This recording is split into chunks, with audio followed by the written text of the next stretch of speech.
नमस्कार, स्वागत है आपका न्यूज 19 में और मैं हूं आपके साथ स्वाति मिश्रा। राजस्थान में विधानसभा सीटों पर होने वाले उपचुनाव को लेकर एक बार फिर सियासी घमासान मच गया है। जी हां, आपको बता दें कि भीलवाड़ा के साड़ा विधानसभा क्षेत्र से निर्दलीय प्रत्याशी के नामांकन वापस लेने के बाद ये बवाल छिड़ गया है। साड़ा विधानसभा क्षेत्र के लादूलाल पितलिया ने अपना नामांकन वापस लिया और बवाल तब मच गया जब उन्होंने कथित तौर पर भाजपा के ऊपर उन्हें प्रताड़ित करने का और नामांकन वापस लेने के दबाव बनाने का आरोप लगाया है। आइए देखिए हमारी पूरी रिपोर्ट।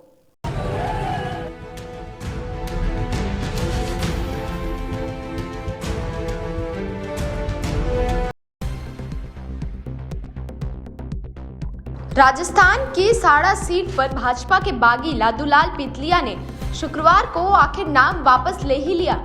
उनके पीछे भाजपा की दबाव कूटनीति रही है जो कामयाब हो गई। असल में पितलिया का कर्नाटक में रेडीमेड कपड़ों का बड़ा कारोबार है। वहां बीजेपी की ही सरकार है। कुछ दिनों से राजस्थान के साथ कर्नाटक के भाजपा नेता भी लादूलाल पर लगातार नाम वापसी के लिए दबाव बना रहे थे।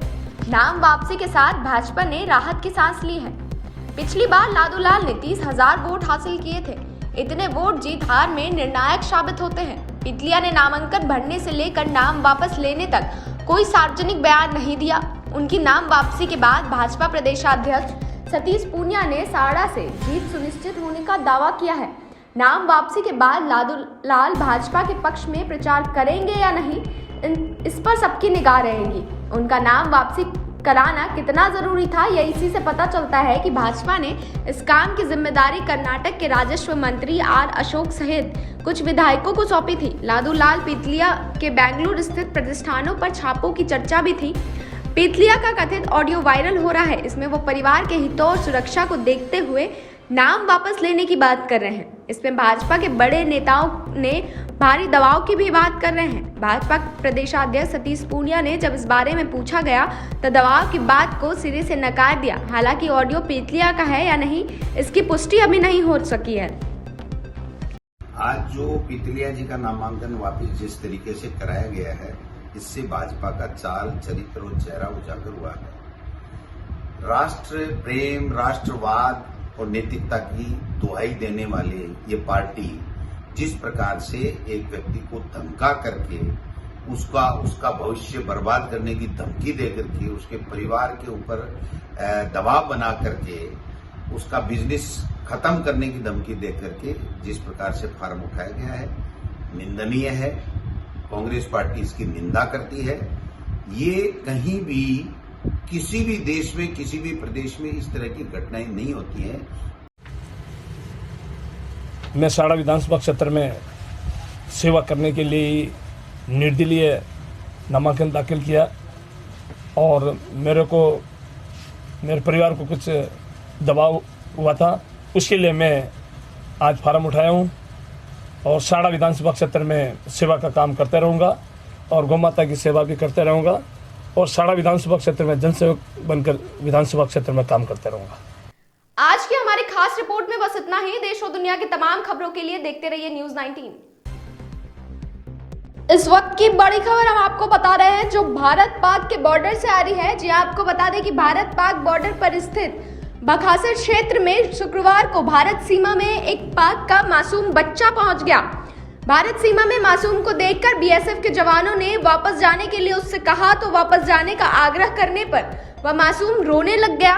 वहीं पाकिस्तान के थार पारकर जिले के नागर पारकर तहसील का ये रहने वाला बताया जा रहा है। इसका नाम करीम बताया जा रहा है। आपको बता दें कि करीम भूलवश भेड़ बकरी के साथ भारतीय सीमा तक पहुंच गया था। करीम को भारतीय सीमा में पहुंचने के बाद बीएसएफ ने पाकिस्तानी रेंजर को सूचना दी। वहीं सूचना मिलने के बाद ही कुछ देर में पाक रेंजर्स के साथ बीएसएफ के अधिकारियों की बैठक हुई। बैठक के बाद 8 वर्षीय करीम को पाक रेंजर्स को सौंप दिया गया। नमस्कार, स्वागत है आपका न्यूज 19 में और मैं हूं आपके साथ स्वाति मिश्रा।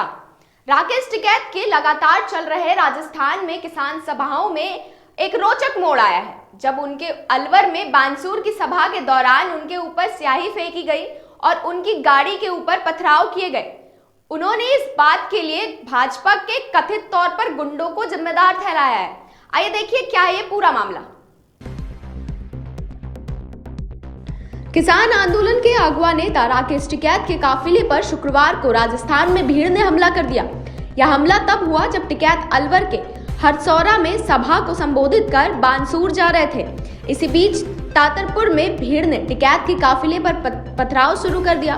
पथराव में टिकैत की कार के शीशे टूट गए। इस दौरान असामाजिक तत्वों ने टिकैत पर स्याही भी फेंकी। वहीं इस मामले में अलवर की मत्स्य यूनिवर्सिटी के छात्र संघ अध्यक्ष कुलदीप यादव समेत 4 को पुलिस ने हिरासत में ले लिया है। हालांकि समय रहते पुलिस ने हालात पर काबू करते हुए सुरक्षा घेरे में टिकैत को वहां से निकाल लिया था। पुलिस सुरक्षा के बीच ही टिकैत को वहां से बानसूर पहुंचाया गया। राकेश टिकैत ने खुद सोशल मीडिया पर उनकी कार पर हुए हमले के बारे में लिखा और कहा, राजस्थान के अलवर जिले के तातरपुर चौराहे बानसूर रोड पर भाजपा के गुंडों द्वारा जानलेवा हमला किया गया। लोकतंत्र की हत्या की तस्वीरें। उनकी इस पोस्ट पर लगातार लोग गुस्सा जाहिर कर रहे हैं। साथ ही राजस्थान में विपक्षी दल भाजपा पर आरोप लगा रहे हैं। राकेश टिकैत पर हुए इस हमले को लेकर किसान आंदोलन के मंच से बीजेपी को जिम्मेदार ठहराया गया है। किसान नेताओं ने इस हमले पर प्रतिक्रिया देते हुए बानसूर के किसान सभा के मंच से कहा कि हम ईंट का जवाब पत्थर से देंगे। हमले के बाद किसानों ने रोड पर जाम लगा दिया और कार्रवाई की मांग करने लगे। किसान नेताओं ने बीजेपी पर इस हमले का आरोप लगाते हुए कहा कि राजस्थान में भी बीजेपी की हालत हरियाणा और पंजाब जैसे की जाएगी। इससे पहले राकेश टिकैत ने आज ही अलवर में ही हरसोली में किसान सभा को संबोधित किया था। आपको बता दें कि किसान नेता राकेश टिकैत राजस्थान में किसान सभाएं कर रहे हैं।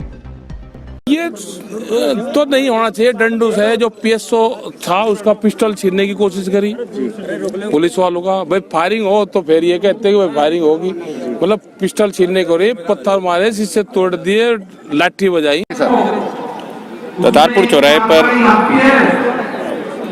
जो घटना घटित हुई अभी किसान नेताओं के साथ में, तो उसमें 4 लोगों को डिटेन कर लिया है।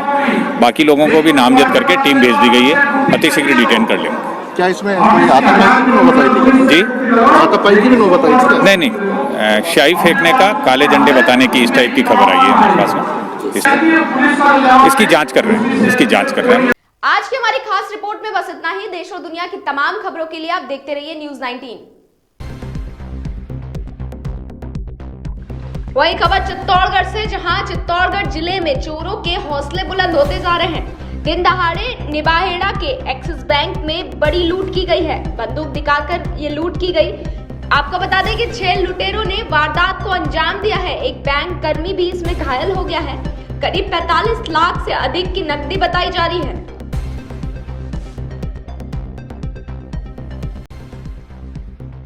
राजसमंद विधानसभा उपचुनाव में बीजेपी को बड़ी राहत मिली है। जी हां, आपको बता दें कि बीजेपी के बागी गिरिराज कुमावत ने अपना नामांकन वापस ले लिया है। दीप्ति माहेश्वरी के समर्थन में यह नामांकन उन्होंने वापस लिया है।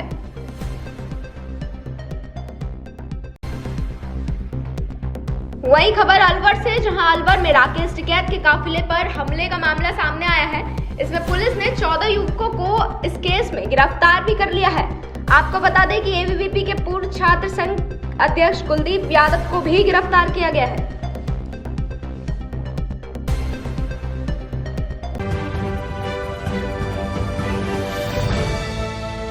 नमस्कार, आप देख रहे हैं न्यूज़ 19 और मैं हूं आपके साथ स्वाति मिश्रा। आइए एक नजर डालते हैं आज दोपहर की तमाम बड़ी खबरों की ओर। रावला मंडी 365 हेड क्षेत्र में 25 मार्च गुरुवार रात्रि को लूट की 3 वारदात में शामिल नथुराम पुत्र देवीलाल नायक निवासी वार्ड नंबर 5 रावला मंडी को रावला पुलिस ने हनुमानगढ़ से आज शुक्रवार को गिरफ्तार कर लिया है। जिला एसपी रंजन दुष्यंत ने निर्देश पर अपराधियों को पकड़ने के लिए बनाई गई टीम में ASI Subhash Dharniya, head constable Vishnu Bishnoi, constable Jaipal व एसआई की परीक्षा पास किया संपत बिश्नोई को सीआई के नेतृत्व में टीम गठित कर लगातार छापेमारी की जा रही थी। वहीं पुलिस ने अपने मुखबिरों को भी इस काम में लगा रखा था। इसमें से भाई शाहिल नायक को एक दिन पहले गुरुवार को गिरफ्तार किया था। रावला सीआई सुरेंद्र पचार ने बताया कि 25 मार्च की रात को दोनों भाइयों ने 10 DOL 365 हेड रोड पर अलग अलग स्थानों पर 3 व्यक्तियों को दोनों भाइयों ने लूट का शिकार बनाया था।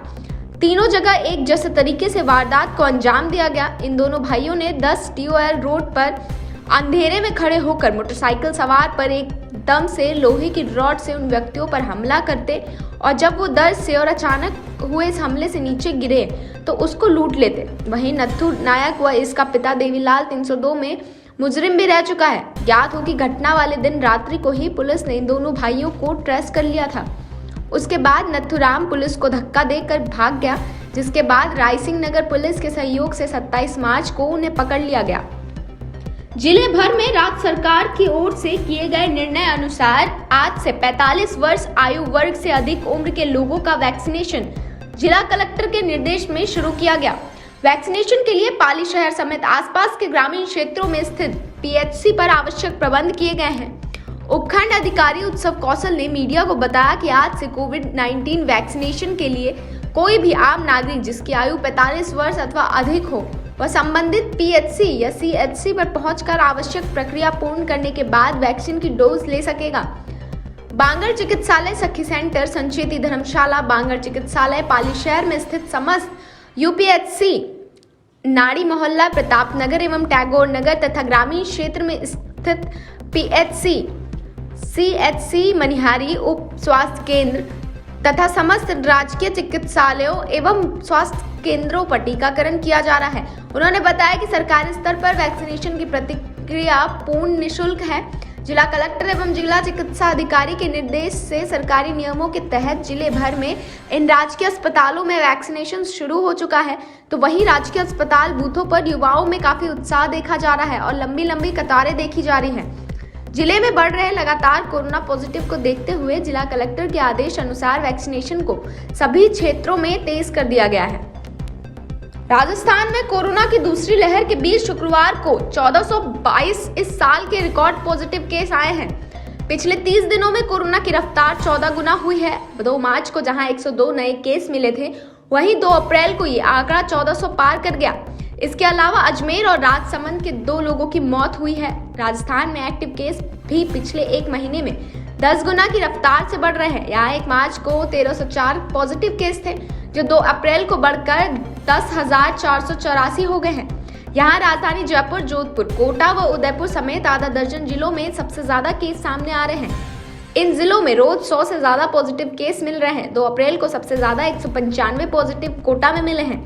इस तरह जयपुर में 188, जोधपुर में 175, उदयपुर में 136 और डूंगरपुर में 108 लोगों की रिपोर्ट पॉजिटिव आई है। संक्रमण के तेजी से फैलने का आलम यह है कि प्रदेश में महज 13 दिन में 10,973 लोग कोरोना पॉजिटिव हो चुके हैं। राजस्थान में अब तक कोरोना के कुल 3,35,921 केस सामने आए हैं, जबकि 2,824 मौतें हो चुकी हैं। राजस्थान के अलवर जिले में एक बड़ी खबर सामने आई है। कहा जा रहा है कि राजस्थान पुलिस ने किसान नेता राकेश टिकैत को काले झंडे दिखाने और काफिले पर हमला करने के आरोप में 14 युवकों को गिरफ्तार कर लिया है।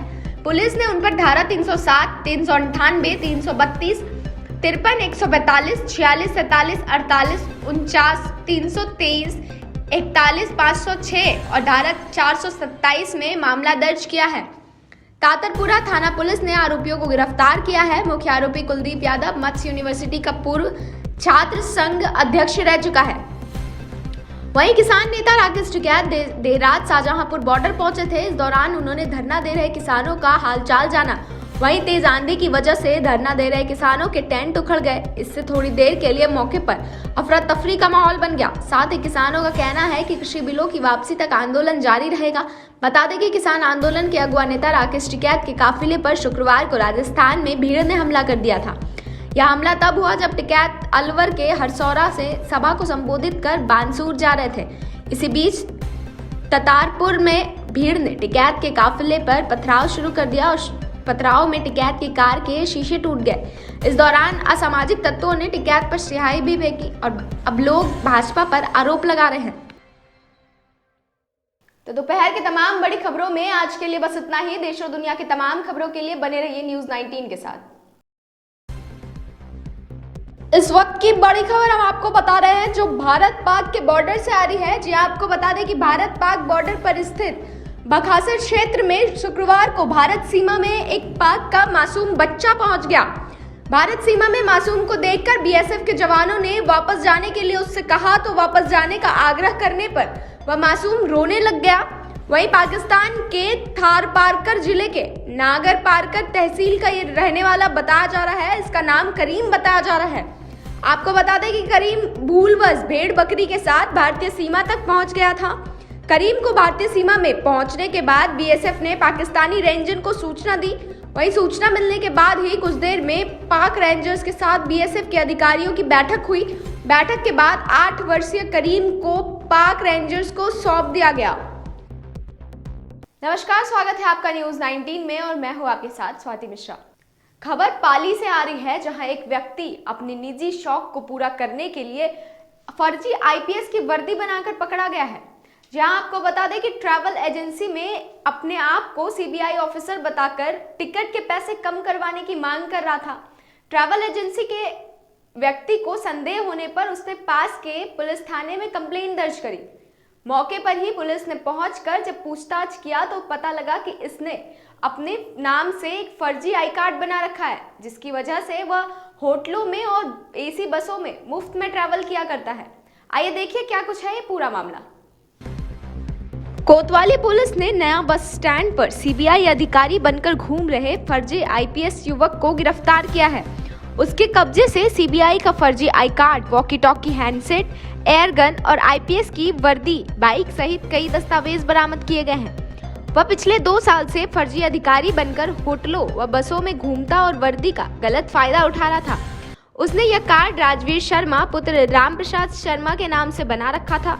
उसके मोबाइल में आईपीएस की वर्दी में कई फोटो भी मिले हैं। कार चलाता था लेकिन फर्जी आई कार्ड बना दिया। पुलिस अधीक्षक कालूराम रावत ने बताया कि सर्वोदय नगर पाली निवासी फूसाराम नया बस स्टैंड पर एक फर्जी ट्रैवल्स ऑफिस पर टिकट करवाने आया था। उसके बाद उसने खुद को सीबीआई अधिकारी बताते हुए टिकट के रुपए कम करने को कहा और आईपीएस का कार्ड दिखाया। ट्रैवल्स कंपनी के कर्मचारी को संदेह होने पर उसने नया बस स्टैंड पुलिस चौकी प्रभारी ओम प्रकाश को इत्तला दी। कोतवाली प्रभारी गौतम जैन व चौकी प्रभारी ओम प्रकाश ने फूसाराम को पकड़कर पूछताछ की तो राज खुल गया। उसके फर्जी आई कार्ड व सामान मिला। उसके पास आईपीएस की वर्दी, गन कवर सहित कई दस्तावेज भी बरामद किए गए हैं। खबर भरतपुर से आ रही है, जहां एक शर्मसार कर देने वाली घटना सामने आई है। जी आपको बता दें कि मासूम के साथ 1 साल से कुकर्म का मामला सामने आया है। बाल गृह में मासूम के साथ कुकर्म किया गया। बाल गृह के संचालक पर यह आरोप लगा है। जीवन ज्योति बाल गृह के संचालक पर यह आरोप लगाया गया है। वहीं काउंसलिंग के दौरान बालक ने इस बात का खुलासा किया है। वही खबर जोधपुर के ओसिया से आ रही है, जहां शीतला माता मंदिर में आज महिलाओं ने ठंडे भोग का प्रसाद चढ़ाकर खुशहाली की कामना की है। शीतला अष्टमी के अवसर पर ग्रामीण अंचल में महिलाओं ने शीतला माता की पूजा अर्चना करते हुए माता को ठंडे का भोग लगाया। महिलाओं ने घरों में ठंडे व्यंजनों का माता को भोग लगाकर उनका ग्रहण किया। महिलाओं ने एक दिन पहले ही विभिन्न प्रकार के व्यंजन और पकवान घरों में बनाए। आज घरों व मंदिरों में माता को दही, दूध, राव सहित ठंडे व्यंजनों से शीतला माता के पूजा के साथ परिवार के सभी सदस्यों ने ठंडे व्यंजन खाए। विश्वविख्यात श्री सच्याई माता मंदिर में महिलाओं की भीड़ उमड़ी, जहां शीतला माता की विशेष पूजा अर्चना करते हुए शीतला माता मंदिर को ठंडे भोजन का भोग लगाकर माता की कथा सुनते हुए सुख, शांति और समृद्धि की कामनाएं की।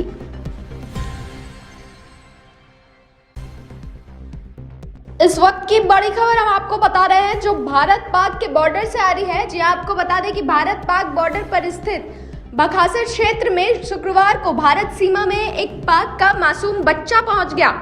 भारत सीमा में मासूम को देखकर बीएसएफ के जवानों ने वापस जाने के लिए उससे कहा तो वापस जाने का आग्रह करने पर वह मासूम रोने लग गया। वहीं पाकिस्तान के थार पारकर जिले के नागर पारकर तहसील का ये रहने वाला बताया जा रहा है। इसका नाम करीम बताया जा रहा है। आपको बता दें कि करीम भूलवश भेड़ बकरी के साथ भारतीय सीमा तक पहुंच गया था। करीम को भारतीय सीमा में पहुंचने के बाद बीएसएफ ने पाकिस्तानी रेंजर को सूचना दी। वहीं सूचना मिलने के बाद ही कुछ देर में पाक रेंजर्स के साथ बीएसएफ के अधिकारियों की बैठक हुई। बैठक के बाद 8 वर्षीय करीम को पाक रेंजर्स को सौंप दिया गया।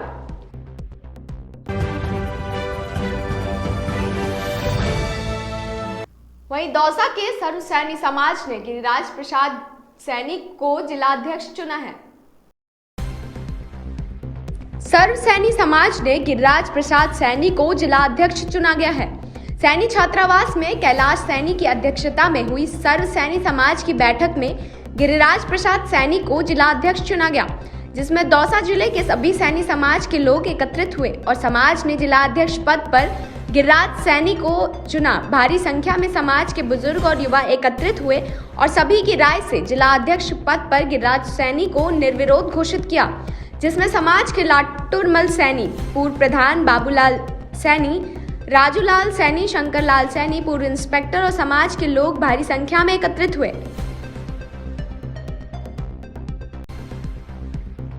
राजसमंद विधानसभा उपचुनाव में बीजेपी को बड़ी राहत मिली है। जी हां, आपको बता दें कि बीजेपी के बागी गिरिराज कुमावत ने अपना नामांकन वापस ले लिया है। दीप्ति माहेश्वरी के समर्थन में यह नामांकन उन्होंने वापस लिया है।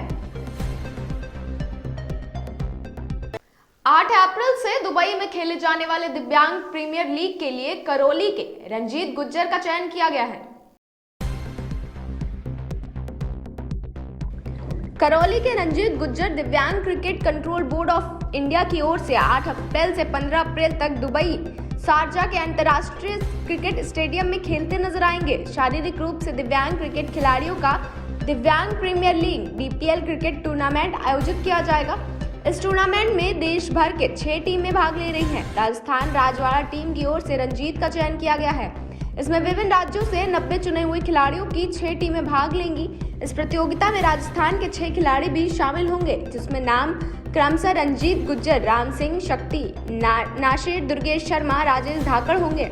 प्राप्त जानकारी के अनुसार 6 टीमों का नाम Chennai superstar, Delhi Challengers, Kolkata night fighters, Mumbai ideal, Gujarat heaters और राजस्थान रजवाड़ा रखा गया है।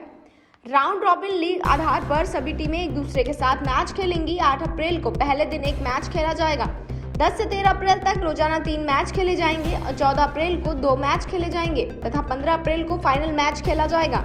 DPL के लिए 90 खिलाड़ी तथा 15 अधिकारियों का दल 6 अप्रैल को शारजा के लिए रवाना होगा। बोर्ड के फाउंडर श्री हारून राशिद ने बताया कि पूर्व आगरा में खिलाड़ियों का फिटनेस कैंप होगा। खिलाड़ियों की रवानगी से पूर्व सभी खिलाड़ी का कोविड-19 टेस्ट करवाया जाएगा।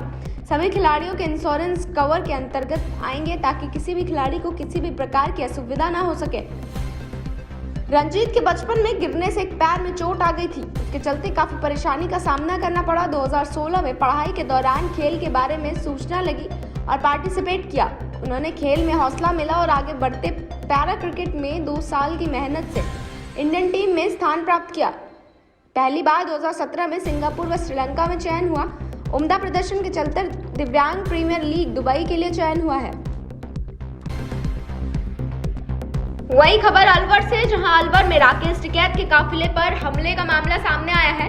इसमें पुलिस ने 14 युवकों को इस केस में गिरफ्तार भी कर लिया है। आपको बता दें कि ABVP के पूर्व छात्र संघ अध्यक्ष कुलदीप यादव को भी गिरफ्तार किया गया है।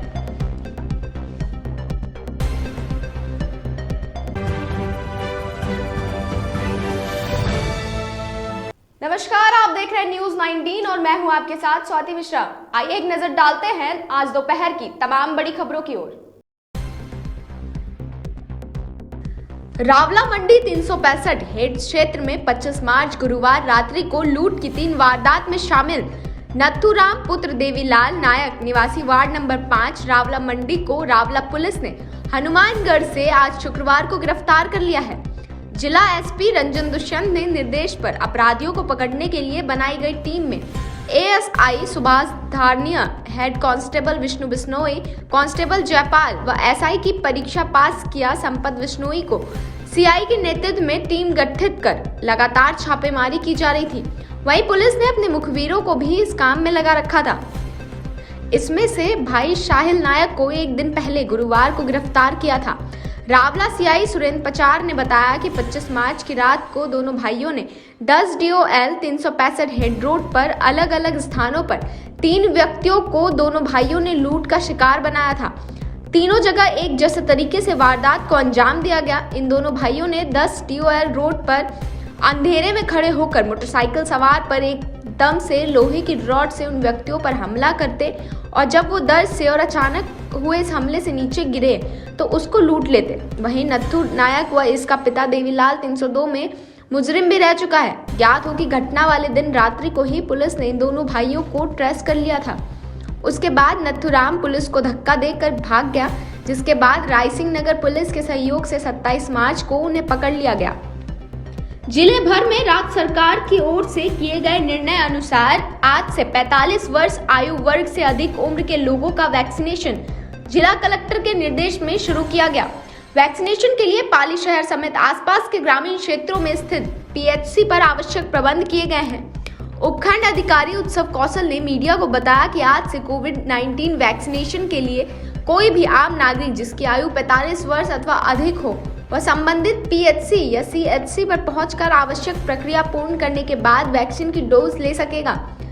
बांगर चिकित्सालय, सखी सेंटर, संचेती धर्मशाला, बांगर चिकित्सालय, पाली शहर में स्थित समस्त यूपीएचसी, नाड़ी मोहल्ला, प्रताप नगर एवं टैगोर नगर तथा ग्रामीण क्षेत्र में स्थित पीएचसी, सीएचसी, मनिहारी उप स्वास्थ्य केंद्र तथा समस्त राजकीय चिकित्सालयों एवं स्वास्थ्य केंद्रों पर टीकाकरण किया जा रहा है। उन्होंने बताया कि सरकारी स्तर पर वैक्सीनेशन की प्रक्रिया पूर्ण निःशुल्क है।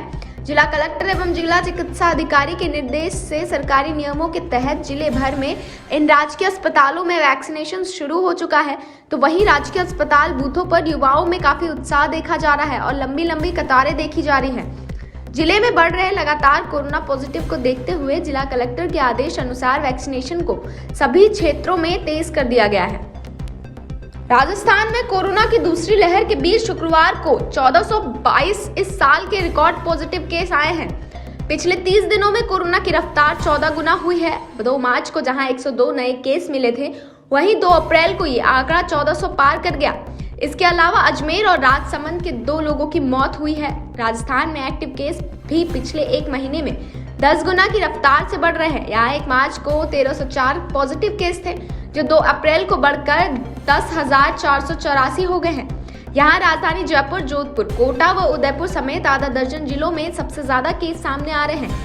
इन जिलों में रोज 100 से ज्यादा पॉजिटिव केस मिल रहे हैं। 2 अप्रैल को सबसे ज्यादा 195 पॉजिटिव कोटा में मिले हैं। इस तरह जयपुर में 188, जोधपुर में 175, उदयपुर में 136 और डूंगरपुर में 108 लोगों की रिपोर्ट पॉजिटिव आई है। संक्रमण के तेजी से फैलने का आलम यह है कि प्रदेश में महज 13 दिन में 10,973 लोग कोरोना पॉजिटिव हो चुके हैं। राजस्थान में अब तक कोरोना के कुल 3,35,921 केस सामने आए हैं, जबकि 2,824 मौतें हो चुकी हैं। राजस्थान के अलवर जिले में एक बड़ी खबर सामने आई है। कहा जा रहा है कि राजस्थान पुलिस ने किसान नेता राकेश टिकैत को काले झंडे दिखाने और काफिले पर हमला करने के आरोप में 14 युवकों को गिरफ्तार कर लिया है। पुलिस ने उन पर धारा 307, 398, 332, 53, 145, 46, 47, 48, 49, 323, 41, 506 और धारा 427 में मामला दर्ज किया है। तातरपुरा थाना पुलिस ने आरोपियों को गिरफ्तार किया है। मुख्य आरोपी कुलदीप यादव मत्स्य यूनिवर्सिटी का पूर्व छात्र संघ अध्यक्ष रह चुका है। वहीं किसान नेता राकेश टिकैत देर रात शाहजहांपुर बॉर्डर पहुंचे थे। इस दौरान उन्होंने धरना दे रहे किसानों का हालचाल जाना। वहीं तेज आंधी की वजह से धरना दे रहे किसानों के टेंट उखड़ गए। इससे थोड़ी देर के लिए मौके पर अफरा तफरी का माहौल बन गया। साथ ही किसानों का कहना है कि कृषि बिलों की वापसी तक आंदोलन जारी रहेगा। बता दें कि किसान आंदोलन के अगुआ नेता राकेश टिकैत के काफिले पर शुक्रवार को राजस्थान में भीड़ ने हमला कर दिया था। यह हमला तब हुआ जब टिकैत अलवर के हरसौरा से सभा को संबोधित कर बानसूर जा रहे थे। इसी बीच ततारपुर में भीड़ ने टिकैत के काफिले पर पथराव शुरू कर दिया और पथराव में टिकैत की कार के शीशे टूट गए। इस दौरान असामाजिक तत्वों ने टिकैत पर स्याही भी फेंकी और अब लोग भाजपा पर आरोप लगा रहे हैं। तो दोपहर की तमाम बड़ी खबरों में आज के लिए बस इतना ही। देश और दुनिया की तमाम खबरों के लिए बने रहिए न्यूज़ 19 के साथ।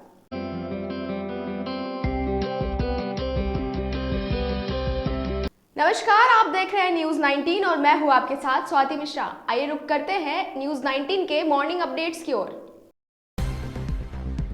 देश में कोरोना की रफ्तार एक बार फिर टेंशन देने लगी है। देश में कोरोना की रफ्तार हर दिन नए रिकॉर्ड बना रही है।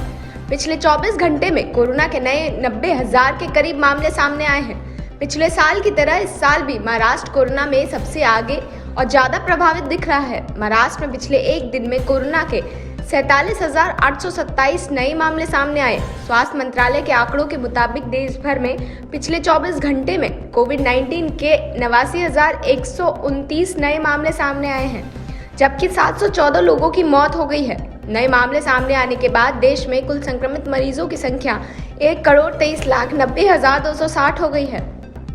केरल विधानसभा चुनाव लड़ने जा रहे ट्रांसजेंडर उम्मीदवार अनन्या कुमारी एलेक्स अब चुनाव नहीं लड़ेंगी। उन्होंने सियासी रण के नाम वापस लेने का फैसला लिया है। उन्होंने अपने इस फैसले के कारण पार्टी की तरफ से मिल रही मानसिक यातना बताया है। उन्होंने पार्टी नेताओं पर गंभीर आरोप लगाए हैं। 140 सीटों वाली केरल विधानसभा में 6 अप्रैल को एक ही चरण में मतदान होना है। राज्य में वाम दल की सरकार है। एलेक्स मलपुरम जिले में वेंगारा निर्वाचन क्षेत्र से डेमोक्रेटिक सोशल जस्टिस पार्टी के उम्मीदवार के तौर पर चुनावी मैदान में है। उन्होंने आरोप लगाया है कि डीएसजेपी के नेताओं ने उन्हें लगातार मानसिक रूप से परेशान किया है। इंडियन प्रीमियर लीग पर कोरोना वायरस का खतरा मंडरा रहा है। आईपीएल का पहला मैच मुंबई इंडियंस और रॉयल चैलेंजर्स बैंगलोर के बीच खेला जाएगा। उससे पहले एक चिंताजनक खबर आ रही है। वानखेड़े स्टेडियम के 8 ग्राउंड्समैन कोरोना वायरस से संक्रमित हो गए हैं। वानखेड़े स्टेडियम में आईपीएल के 14वें सीजन के 10 मुकाबले खेले जाने हैं। मुंबई समेत महाराष्ट्र में लगातार बढ़ रहे कोरोना वायरस के मामलों के चलते बीसीसीआई की चिंता बढ़ गई है। स्पोर्ट्स स्टार की रिपोर्ट के अनुसार पिछले हफ्ते वानखेड़े स्टेडियम के 19 मैदान कर्मियों का RT-PCR टेस्ट किया गया था। बॉलीवुड की दिग्गज अभिनेत्री जया प्रदा आज अपना 59वां जन्मदिन मना रही हैं। साउथ की फिल्मों से बॉलीवुड में कदम रखने वाली, राजनीति में भी अपना लोहा मनवाने वाली जया प्रदा भारतीय जनता पार्टी से नेता हैं और सांसद भी रह चुकी हैं। जया उन सितारों में से हैं जिन्हें एक्टिंग के साथ साथ राजनीति भी खूब भाई। जया की लोकप्रियता ऐसी है कि आंध्र प्रदेश में जन्म के बाद भी उन्हें चुनाव के लिए यूपी के रामपुर को चुना और जीत भी दर्ज करवाई। इंडियन रेलवे यात्रियों की सुविधा के लिए लगातार ट्रेनों की संख्या में बढ़ोतरी कर रहा है। आए दिन नए स्पेशल ट्रेनों के परिचालन की घोषणा की जा रही है ताकि यात्रियों को ज्यादा से ज्यादा यात्रा विकल्प मिले। इसी कड़ी में उत्तर रेलवे ने 5 अप्रैल से 71 अनाक्षरित ट्रेन शुरू करने की घोषणा की है। हालांकि इन ट्रेनों में सफर के दौरान ये रेल यात्रियों को रेल मंत्रालय द्वारा जारी कोरोना के नियम का पालन करना होगा। मॉर्निंग अपडेट्स में फिलहाल के लिए बस इतना ही। देश और दुनिया की तमाम खबरों के लिए बने रहिए न्यूज़ 19 के साथ।